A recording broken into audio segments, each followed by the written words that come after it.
ce qui va rendre la relation facile entre moi et mon ami, c'est quoi? C'est lorsque je connais très bien l'ami là. Si je ne le connais pas, la relation ne sera pas très bien. Si je ne sais pas qui il est, comment il fait ses choses, comment il réagit, ma relation avec lui ne sera pas très bien, ne sera pas saine, n'est-ce pas? Donc ce qui solidifie une relation, c'est la connaissance de la nature de l'autre. C'est la connaissance du caractère de l'autre. Et donc si je ne connais pas le caractère de l'autre, de mon partenaire, si je ne connais pas la nature de mon partenaire, ma relation avec lui sera en train de dandiner, ne sera pas saine. On sera en train d'avoir une relation jacquetie, si le mot là existe, bien sûr. Une relation où il y aura assez de problèmes.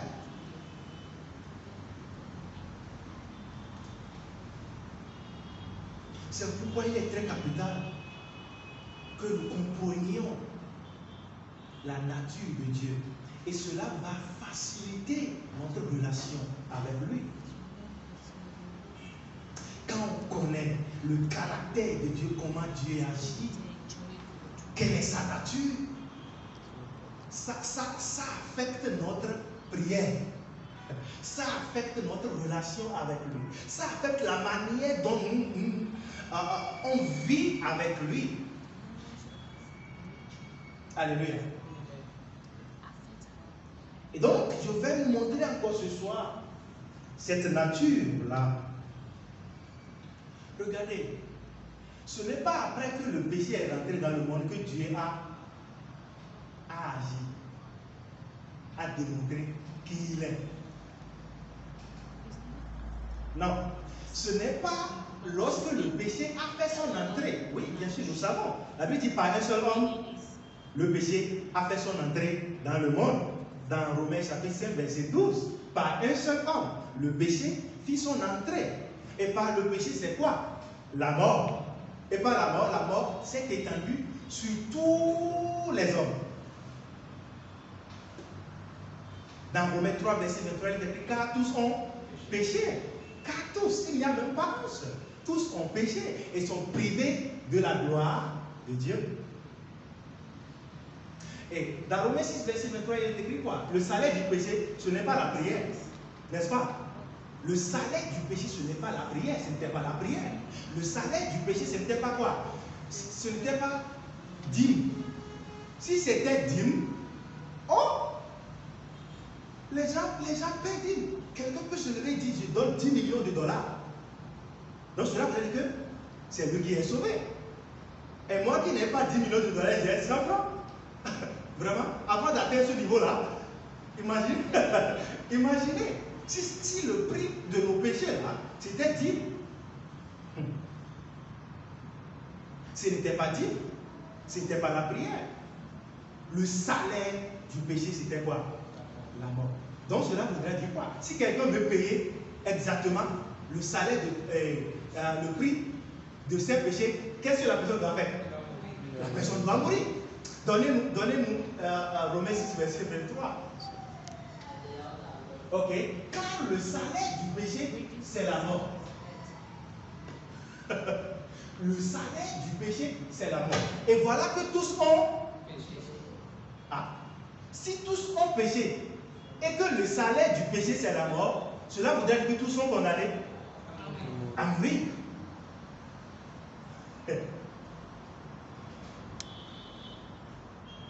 Donc, le salaire du péché, ce n'est pas le fait que je vais à l'église, le fait que je fais des activités dans l'église. C'est très bien de faire tout ça là. Mais ça ne peut jamais payer, ça ne peut jamais être le prix pour le péché. La confession ne peut jamais être le prix pour le péché. Si la confession pouvait le faire, oh, les gens confessent. Mais ils disent le salaire du péché, c'est la mort. Donc si tu veux payer effectivement pour ton péché, tes péchés, il faut faire quoi? Il faut mourir. Donc quand tu meurs, c'est fini, tu as payé le prix. Mais Dieu a tellement aimé le monde, alléluia. Dieu a tellement aimé le monde. Et regardez, son intervention pour aider l'homme n'est pas au moment où le péché avait fait son entrée. La démonstration de sa nature n'était pas quand le péché est entré dans le monde. C'était pré-planifié. Ce n'est pas quand tu fais quelque chose de mauvais que Dieu va dire, tu ne savais pas. Maintenant, je vais t'aider à sortir de ça.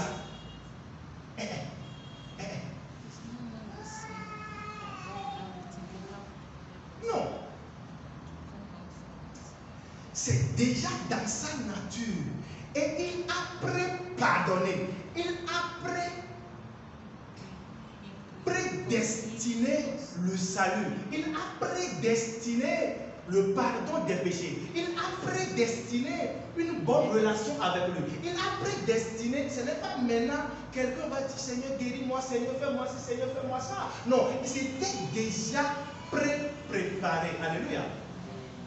Ce n'est pas maintenant que le péché est venu là qu'on dit comment je vais faire? Comment je vais faire? Comment je vais faire? Non. Ce n'était pas ainsi. Alléluia. Il n'est pas surpris. Sa nature n'est pas une nature qui est souvent surprise. Et sa relation avec l'homme n'était pas basée sur le fait que l'homme a péché.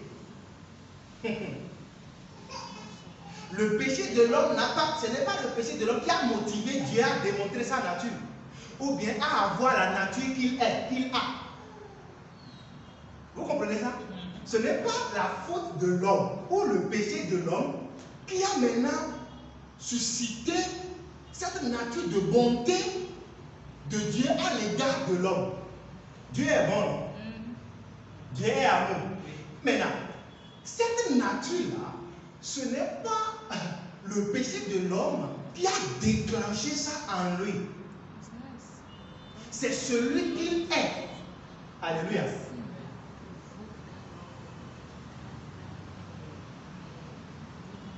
Et donc, je vais vous montrer ça tout à l'heure. Donnez-moi Romains 5.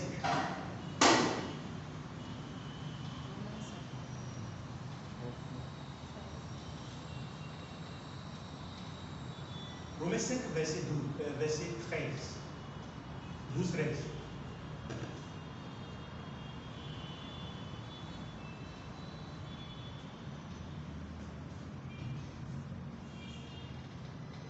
C'est pourquoi, comme par un seul homme, le péché est entré dans le monde, et par le péché, la mort. Et qu'ainsi, la mort s'est étendue sur tous les hommes, parce que tous ont péché. Maintenant, je vais souligner quelque chose rapidement là-bas. Tous ont péché, pas parce que tous ont péché. Non. Tous ont péché, pas parce que tous ont péché. Tous ont péché parce qu'ils ont hérité le péché d'Adam. C'est une seule personne qui a péché. C'est Adam. Mais parce qu'il est le représentant, voilà, de tout la race humaine. Donc tous ceux qui sont venus de lui, automatiquement, Dieu, il dit, le jour où tu vas manger, tu mourras. Autrement dit, tu vas te séparer de quoi? De moi.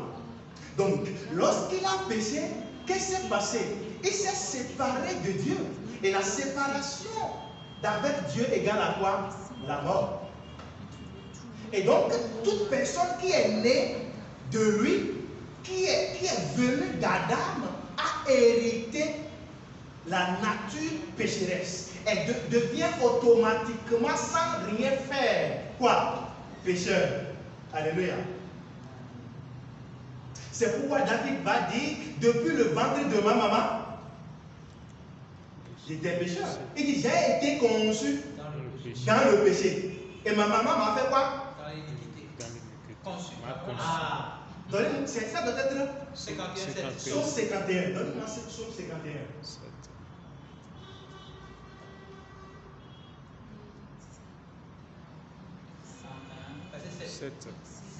7.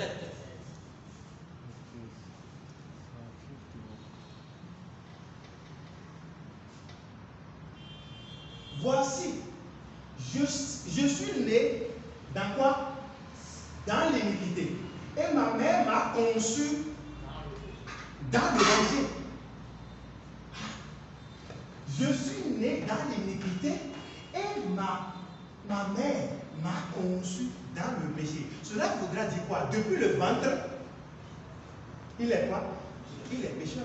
Donc cela voudra dire quoi? Péché d'abord, ce n'est pas par action. Ce n'est pas juste parce que tu voles, hein? Ou bien tu fais du mal à quelqu'un. Quand seulement tu es quoi? Pécheur. Non, non, non, non. Nous sommes nés pécheurs. Et donc, c'est des fruits. Tout ça, c'est des fruits de la nature du péché. Alléluia.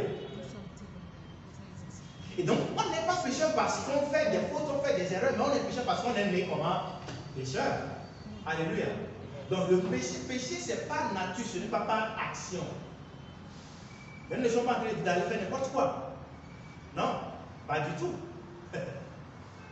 Alléluia. Maintenant, revenons maintenant dans Romains 5, verset 12 et 13. Verset 13 maintenant.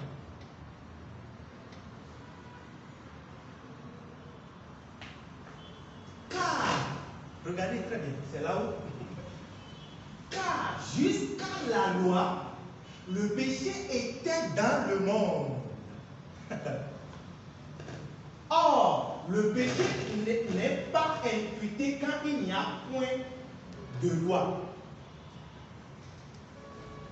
Je vais vous montrer quelque chose de très capital ici concernant la nature de Dieu.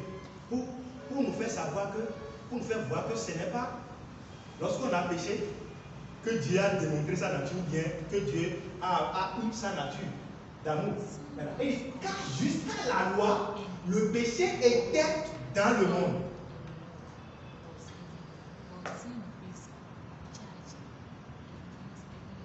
Jusqu'à la loi, cela dit quoi? Jusqu'à ce que la loi ne soit donnée. Le péché, il y avait quoi? Le péché était dans le monde.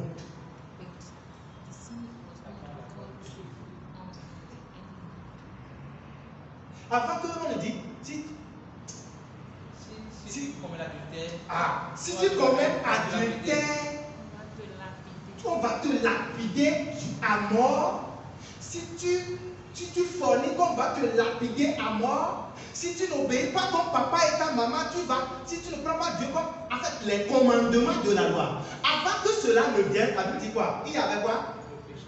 Le péché dans le monde. Avant même que ces préceptes, ces règles ne soient données.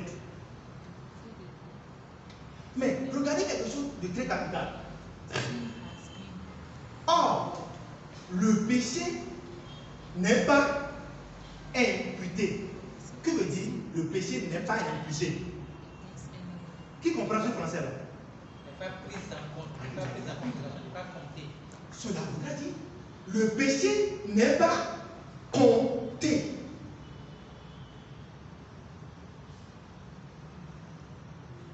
Avant que la loi ne soit donnée, le péché était déjà là. Mais le péché n'était pas compté. C'est-à-dire quoi? Dieu ne... Ah, non, aujourd'hui, tu as insulté. Donc ça fait 1.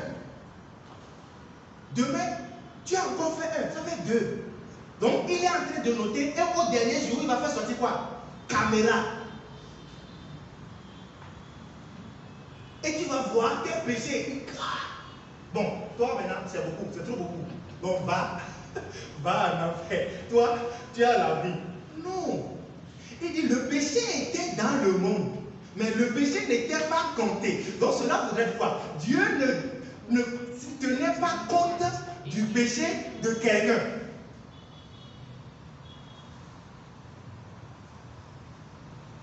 Et le péché était dans le monde. Mais ce n'était pas imputé. Si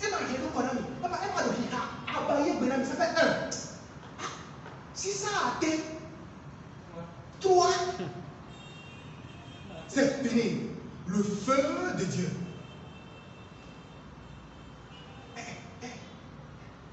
Dieu ne faisait pas ça. Dieu ne tenait pas compte du péché des hommes. Mais il y avait du péché dans le monde. Il y avait, les gens commettaient des fautes, les gens commettaient des erreurs, les gens faisaient des erreurs.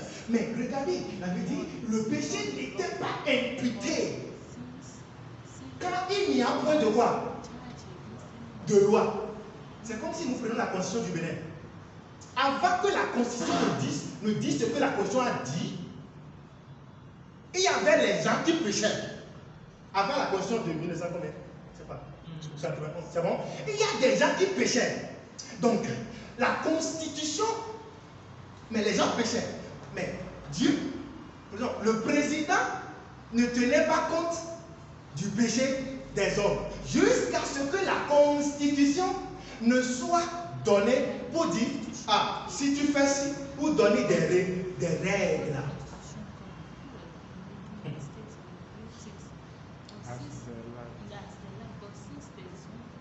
Donc, exactement. Le péché n'est pas imputé.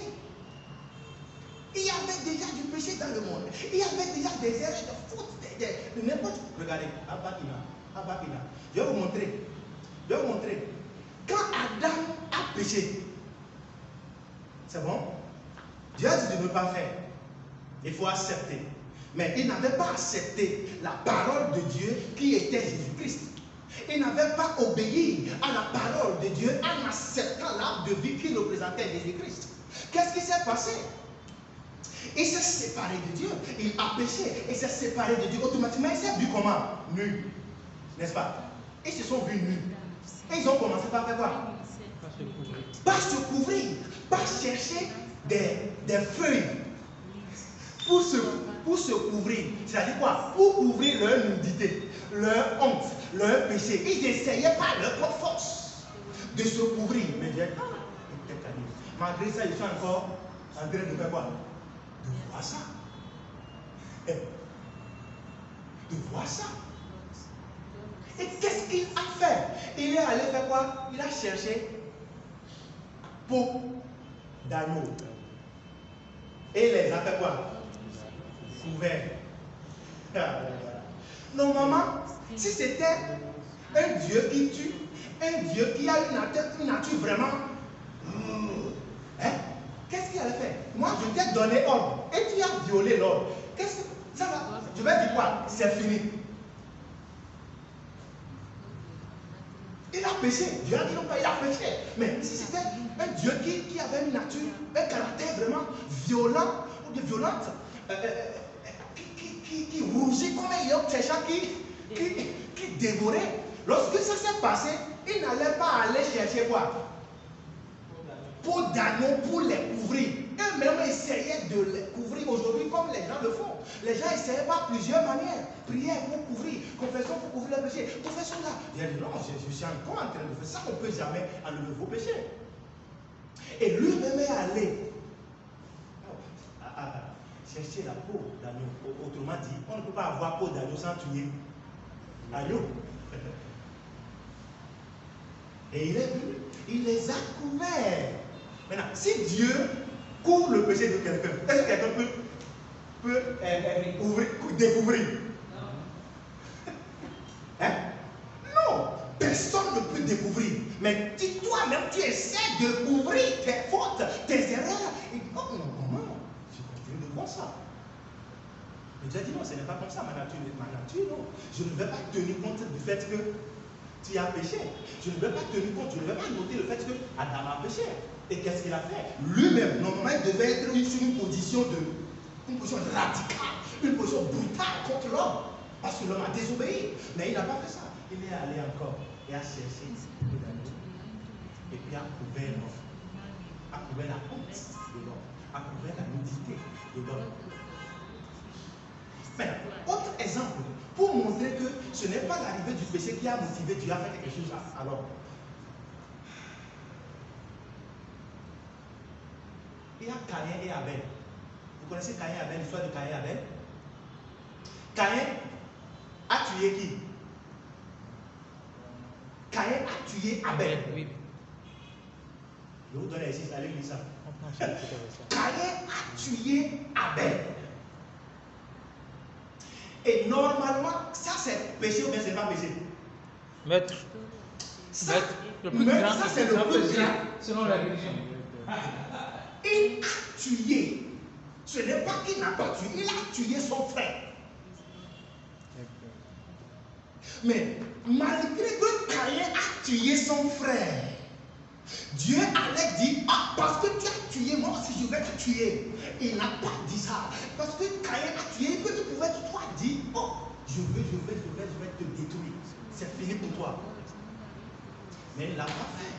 Regardez ce qu'il a fait. Il a mis quoi? Une marque sur le front, un tampon sur le front de Caïn. Cela voudrait dire quoi? Signe de protection éternelle. Il a encore protégé contre quoi? Les ennemis.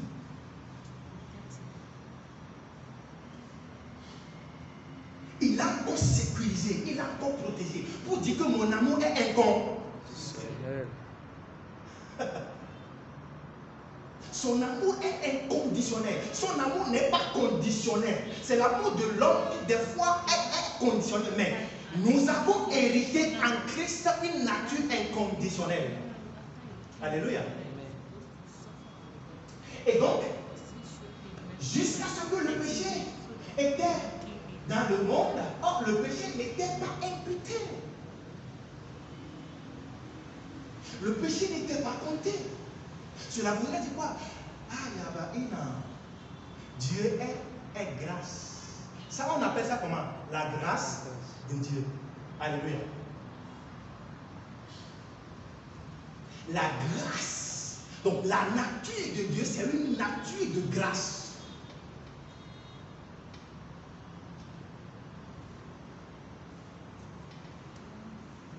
C'est une nature qui ne tient pas compte des erreurs, des fautes de l'autre.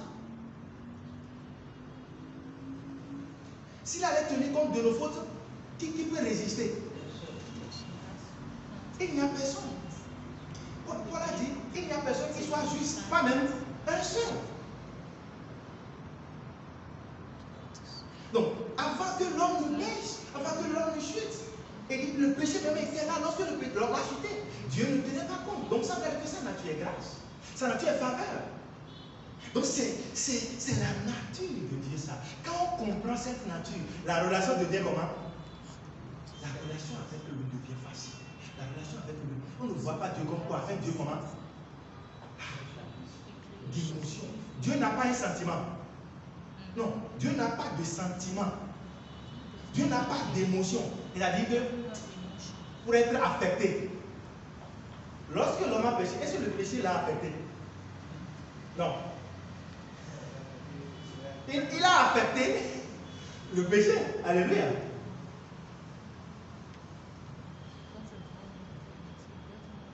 Et donc, si c'était comme ça, lorsque le péché, avant même que le péché ne soit rentré, sa nature était grâce, sa nature était à quoi? Amour inconditionnel. Ça veut dire car Dieu a tant aimé le monde et il a donné son Fils unique, Jésus-Christ. Dieu a tant aimé le monde. Cela voudrait dire quoi? La grâce de Dieu et le péché, lequel vient en première position? La grâce. Entre la grâce, la faveur imméritée de Dieu et le péché, lequel est plus vieux ou bien plus vieille? La grâce. Est-ce que c'est le péché ou bien c'est la grâce? La grâce. C'est la grâce. C'est la grâce.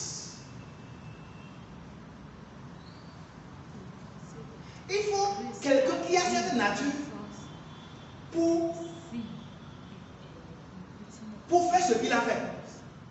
S'il n'avait pas une nature inconditionnelle, une nature d'amour inconditionnel, de grâce imméritée, de grâce inconditionnelle, il ne pourra pas venir à nos secours. Alléluia. Et donc cela voudra dire quoi? Le péché ne peut pas prendre dessus sur un croyant. Alléluia. Si c'était ce qui était avant, ça veut dire que c'était ce qui était avant que le péché ne soit conçu. C'est bon? C'était la grâce. Ça veut dire que la grâce était avant le péché. Hein? L'amour inconditionnel de Dieu était avant le péché. Donc cela voudrait dire quoi? C'est cette vérité qui doit être imposée à toute situation. C'est pourquoi elle a dit, le péché n'a plus de quoi? De pouvoir. Ou bien la mort n'a plus de pouvoir. Sinon, si avant que le péché ne vienne, c'est la grâce qui existait. Si avant que le péché ne vienne, c'est l'amour inconditionnel de Dieu qui existait, cela voudrait dire quoi? Pour tout ce qui se passe aujourd'hui, le chrétien va régner. Regardez, la clé pour régner. Le chrétien va régner pas après le péché. La situation après le péché. Ce n'est pas, oh Dieu, aide-moi, oh Dieu, sauve-moi, oh Dieu, fais ci, fais ci, fais ça. Comment le chrétien règne, ou bien le croyant règne? Il règne par quoi? Par la nature de Dieu, qui était avant même que la situation ne vienne. Parce que ce qui était avant le péché, c'était Christ, c'était Dieu. Et Dieu était comment? Grâce. Dieu était amour inconditionnel. Dieu était faveur imméritée. Donc c'était ça qui était avant le commencement, ou bien au commencement. Cela voudrait dire que nous régnons dans ce monde avec cette nature. Pour régner, pour marcher dans la victoire, il faut un amour comment? Inconditionnel. C'est-à-dire quoi? L'amour de Dieu, la nature, la compréhension de la nature de Dieu. Et cette nature-là est comment? C'est une nature éternelle. Éternelle. C'est une nature gracieuse. Donc si, et cela est une fondation pour une bonne relation avec qui? Avec Dieu.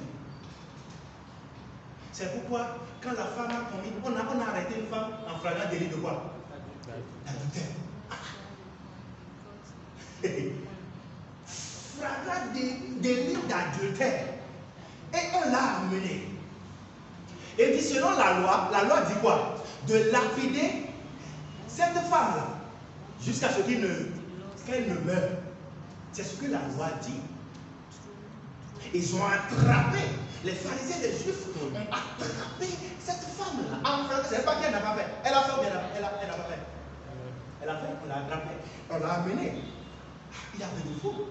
Et Jésus-Christ était là. Et les pharisiens ont posé une question à Jésus-Christ, à Dieu. Maintenant, selon la loi, selon Moïse a dit de lapider de telle femme jusqu'à ce qu'il ne meure. Maintenant, toi, qu'est-ce que toi tu dis? C'est-à-dire quoi? Grâce. Qu'est-ce que tu dis? Dieu, qu'est-ce que toi tu dis de la situation?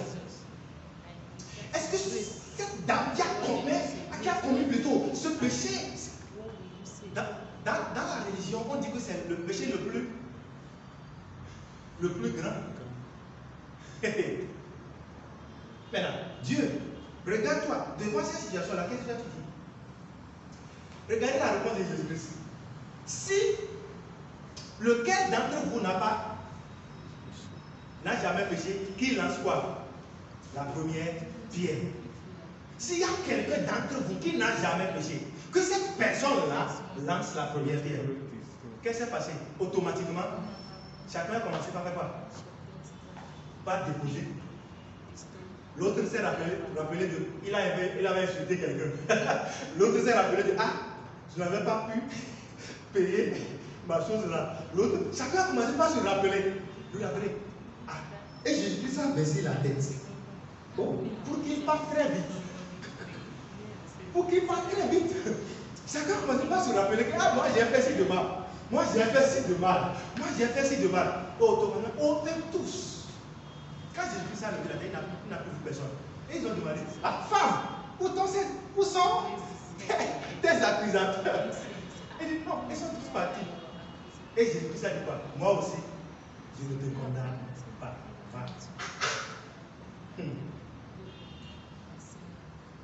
Cela veut dire Dieu ne condamne personne. C'est pourquoi Paul a dit dans Romains 8, verset 1, il n'y a point de condamnation. Dis avec moi, il n'y a point de condamnation.